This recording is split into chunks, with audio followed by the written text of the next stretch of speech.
وبركاته. إن الحمد لله والصلاة والسلام على رسول الله وبعد. বাংলাদেশের 2024 সালের নতুন স্বাধীনতা বা দেশের পট পরিবর্তনের পরে উলামায়ে কেরামদের পরামর্শ নেওয়ার জন্য বিশ্ব ইসলামী আন্দোলনের পুরোধা শহীদি কাফেলা বাংলাদেশ জামাত ইসলামী ঢাকা মহানগরীর উত্তরে আজকের আপনাদের এই গুলশান বননিধুমের উদ্যোগে আয়োজিত মত বিনিময় সভার সম্মানিত সভাপতি ইসলামী ছাত্র শিবিরের সাবেক কেন্দ্রীয় সভাপতি, আজকে আমাদের মধ্যে উপস্থিত আছেন ঢাকা মহানগরীর এই ইসলামী আন্দোলনের জামাত ইসলামী বাংলাদেশের সম্মানিত আমির, এবং আমরা আগামী দিনে যাকে এই নগর পিতা হিসাবে মনে মনে স্থান দিয়েছি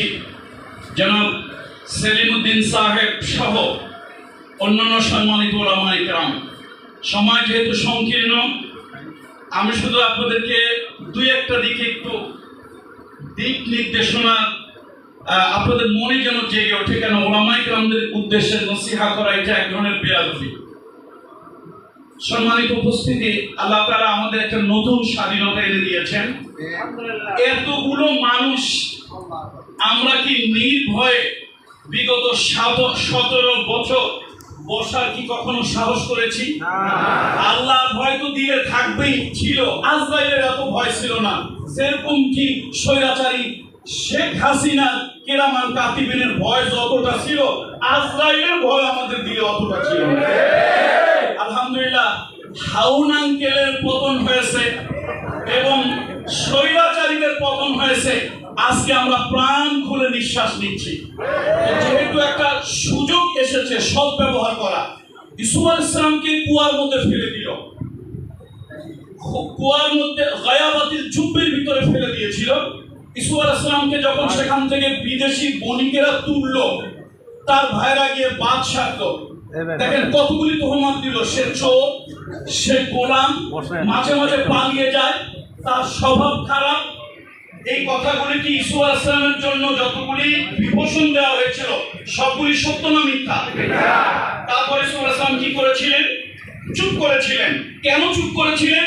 10টা জালিম, 10টা স্বৈরাচারী যদি একসাথে শাউটিং করে আর একজন মাজলুম হকের পক্ষে যদি শাউটিং করে, 10টা জালিমের কণ্ঠ যত দূরে যাবে, হকের পক্ষে থাকার পরও আমি ইউসুফের কণ্ঠ অত দূরে যাবে না। যার কারণে পরিস্থিতির শিকার হয়ে তিনি এতগুলি চরিত্রের কলঙ্ক নিয়েও চুপ করেছিলেন। সেই ইউসুফ আলাইহিস সালাম যখন মিশরে গেলেন, ভাগ্য তাকে যখন মিশরের বাদশার কাছে নিয়ে গেল, তিনি কি বলেন? ইজআলনি আলা খাযাইনুল আরদ ইন্নী হাফিজুন আলিম। আজকে সময় এসেছে, সুযোগ এসেছে এই জাতিকে শাসন করা, এই জাতিকে রক্ষণাবেক্ষণ করা। জ্ঞান, আদর্শ, নৈতিকতা সব আমার আছে, আমাকে দায়িত্ব প্রদান করুন। সুতরাং পরিস্থিতি এলে দায়িত্ব জনগণের স্বার্থে চেয়ে নেওয়া এটাও নাজায়েজ না। সুতরাং আমরা দেখেছি আমাদের পরীক্ষিত নেতৃবৃন্দ যারা আছেন, আলহামদুলিল্লাহ, যেমন আমাদের পাশে আমরা কল্পনা করছি এই ঢাকাকে সুন্দর করার জন্য, আলহামদুলিল্লাহ, যাদের নেতৃত্ব, দেশকে সুন্দর করার জন্য যাদের নেতৃত্ব প্রয়োজন, এরকম তাকওয়া পরহেজগারি সম্পন্ন নেতা আমাদের পাশে আছে। আল্লাহু আকবার। কি আলিয়া, কি কওমি, কি পীরের খানকা। ডক্টর শফিকুর রহমান সাহেবকে দেখলে হৃদয়টা ভরে যায়। কোন মানুষ আল্লাহওয়ালা, কোন মানুষ আল্লাহওয়ালা কেউ যদি দেখতে চায়, সেজন্য জামাত ইসলামের আমির ডক্টর শফিকুর রহমান সাহেব দেখতে।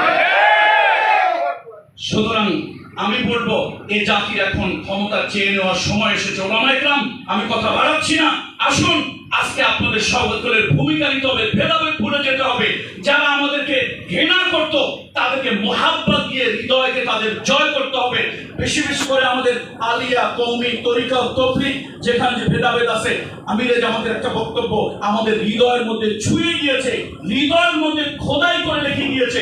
তিনি বলেছেন, আমি আলিয়ার কওমির মধ্যে ভেদাভেদের দেওয়ালকে তুলে দিতে চাই, সবাই আমরা ভাই ভাই। সাইদি সাহেব বলেছিলেন, আমার এক চোখ যদি হয় আলিয়া, আর এক চোখ হলো কওমি, সুতরাং আসুন আমরা ভেদাভেদ এবং বৈষম্য ঘৃণার দেওয়ালকে মুছে দিয়ে আগামী দিন এই দেশের নেতৃত্ব আমাদেরকে দিতে হবে। এ দেশ স্বাধীন করে দিয়েছে বৈষম্য বিরোধী ছাত্ররা বুকের তাজা রক্ত দিয়ে।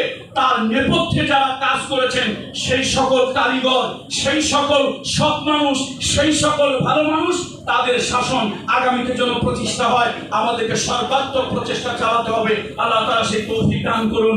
ওমা আলাইনা ইল্লাল বালাগ। আসসালামু আলাইকুম ওয়া রাহমাতুল্লাহি ওয়া বারাকাতুহু।